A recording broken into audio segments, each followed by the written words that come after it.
Six ipon tips. Una is magkaroon ka ng financial goals. Para saan ba? Bakit ka mag-iipon? Importante kasi yung may reason tayo para magawa natin to at magawa natin ng tuloy-tuloy. Una is pwedeng para sa retirement mo or kung OFW ka para makabuild ka ng fund para makapagnegosyo ka or makapag-for good ka sa Pilipinas. Importante talaga sinusulat natin to at pinaplano. And then, pangalawa, maging committed sa iyong goal. Kailangan may gagawin tayong action at simulan agad natin kasi pagdating sa pag-iipon, pagdating sa financial, importante yung maaga natin tong gawin at gawin natin ng tuloy-tuloy. And then, pangatlo, pay yourself first.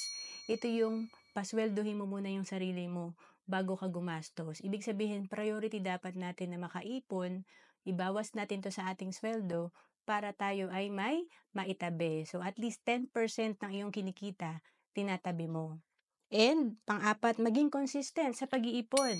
Halimbawa, kung nakakapag-ipon ka pala ng 100 pesos per day or 3,000 pesos per month din yan, after 20 years, meron kang projected fund na almost 3 million.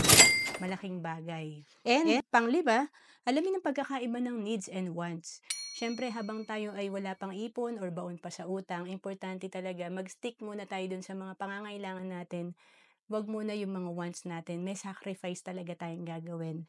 And then, pang-anim, monitor and track your progress. Importante talaga nakikita natin na nag-grow na ang ating ipon para tayo ay ma-motivate mag-ipon. To know more about savings and investment, message mo lang ako sa FB, Salis Capistrano.